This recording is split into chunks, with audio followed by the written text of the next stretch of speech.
Hello and welcome to the next Lukozer retro game review video. You got a little bit of a preview that this review was coming because I did a video a couple of days ago of one of the pieces of music from this game.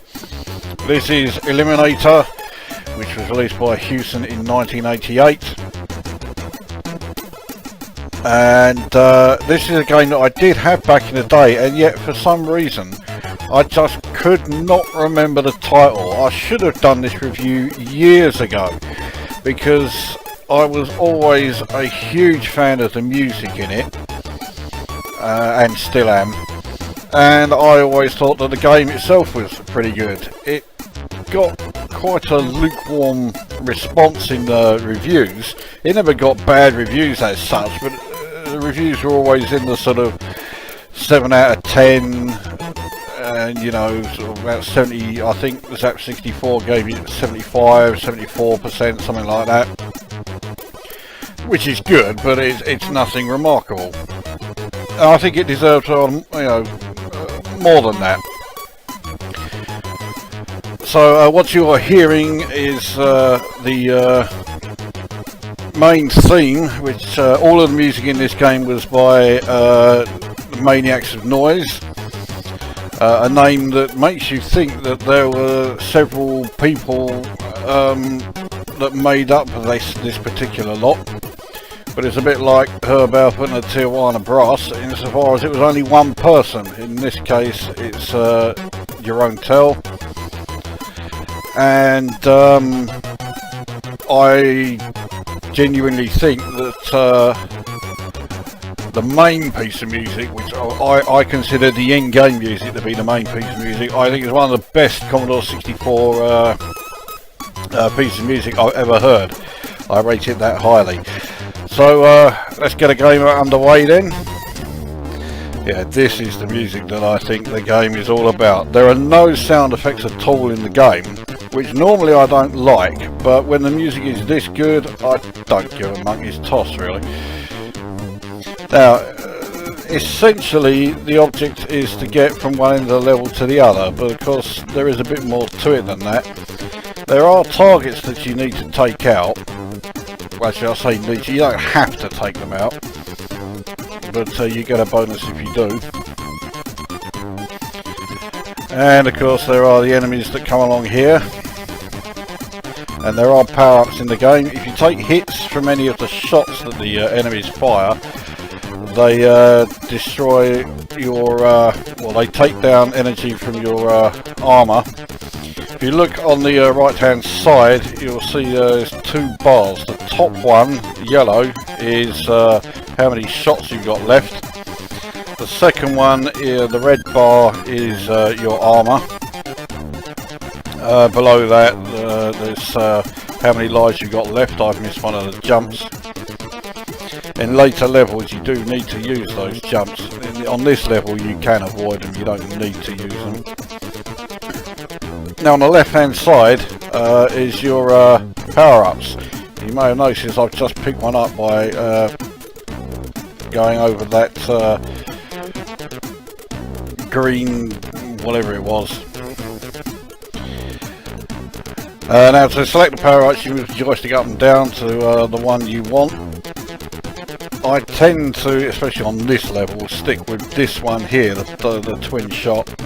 Don't really need any of the others for this level, but this one here, it fires a sort of seeker, which, you know, handy, but on this level it's not needed. This one fires a twin shot, but I knew I'd fucked that up. And now that I lost that life, I lost that last power up I got. Which you only lose the last power up you got, you don't lose them all.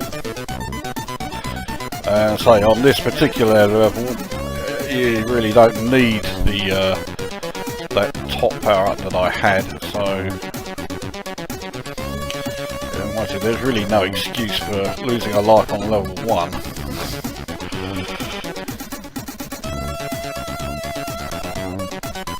Now on this level, the track that you follow doesn't really have any major obstacles in it, apart from the ones that are, you know, rendered as the sprites on the screen. I just caught that.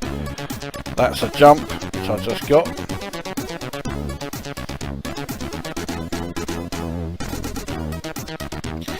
Now these things, say, their shots will only take damage from you, but if you fly into them, they will destroy you. So,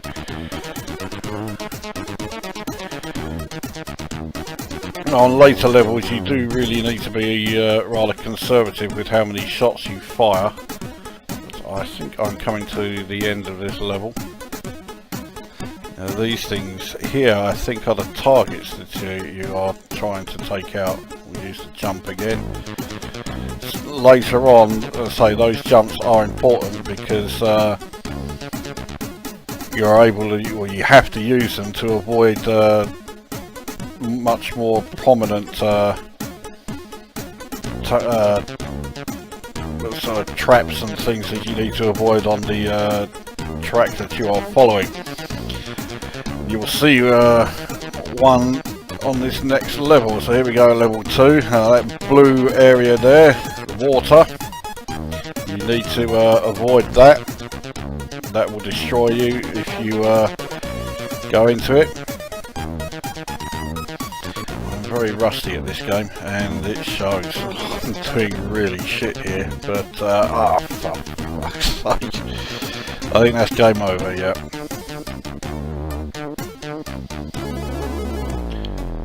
So I didn't really get to show you much of level 2. I wouldn't mind if it, you know, made it easy to put your name in, but no, it's the arcade way. Right, so let's get a review underway then.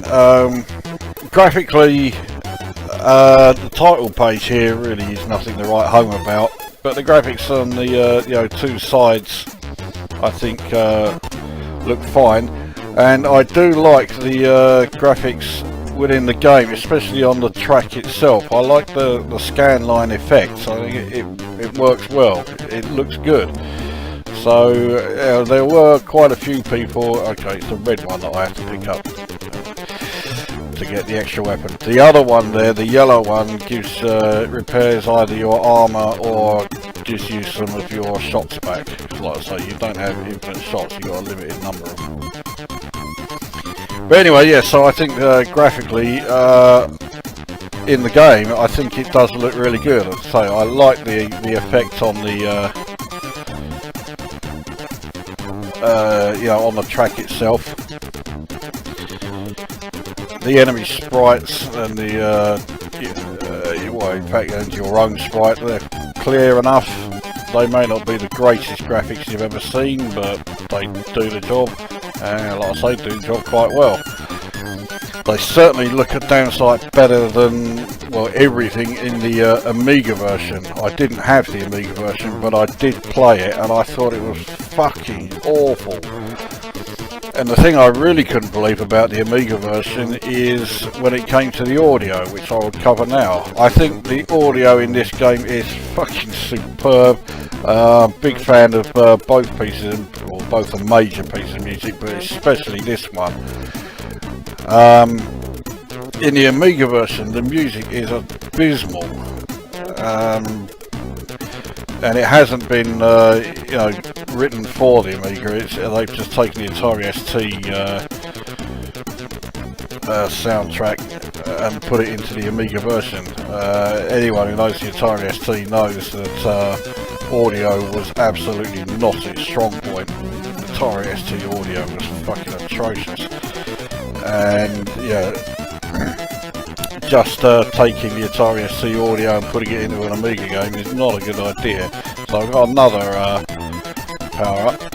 Can't remember what this other one does. I might as well finish showing you the power up. So this is the one that I had in the first go. So it's a twin shot again, but it fires them at a wide angle. And then this one fires upwards straight into the air.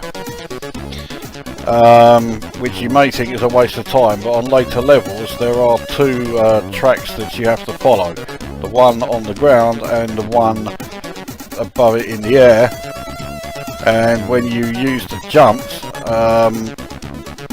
it takes you up to that upper track.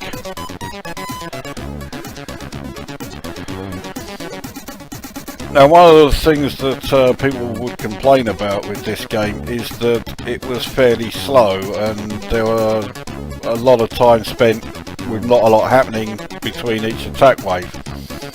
Yeah, that is the case with level 1, but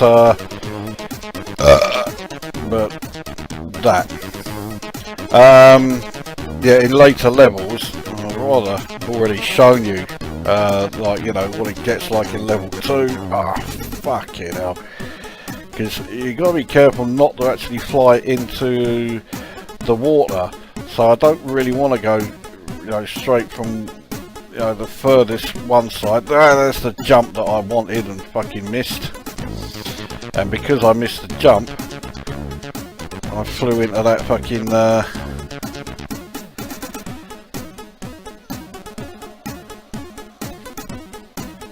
Alright, there we go. So now we'll head over to this side, where of course more stuff appears. I very nearly flew into the water again. Right, get back on here. So I've got some of my power-ups back again. Right. Jump back over this way. Oh, that looks like it wasn't a very good idea. No. I think that's game over again, yeah. So, you can tell I'm rather rusty on this one. So, anyway, so I've covered graphics and audio. I think graphically it's great, and I think audio it's fucking superb. And the gameplay, I do really like the gameplay. I mean, okay, it's not the fastest shoot 'em up that you'll ever see, but I don't mind that. You know, especially today, my reactions are terrible, so I'm quite happy to have it at a fairly serene pace, especially on level 1. But even back in the day when I had much better reactions, it meant I was able to get a lot further in this than I am at the moment. I still thought it was great. So I thought that the criticism aimed at the you know, the pacing or whatever, I thought was a bit unfair. You know, it's not a bad shooter by any means, and I really don't see how anyone can say it is.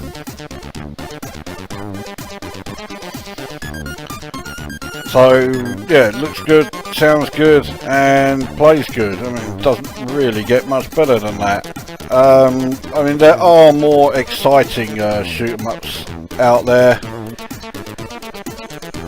but you know, it doesn't mean this is not worth your time. I think this is a decent game. I score this 8.5 out of 10. I think it's great. I highly recommend it. So yeah, I don't think that is that really. Well, I could be here a fucking, I don't know how long going through here, so I'll just try and lose all my lives. There we go.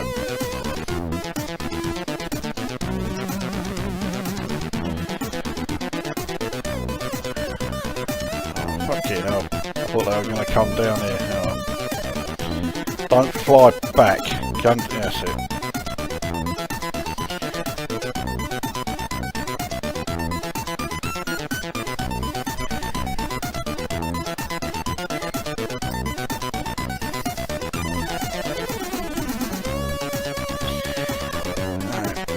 Game over?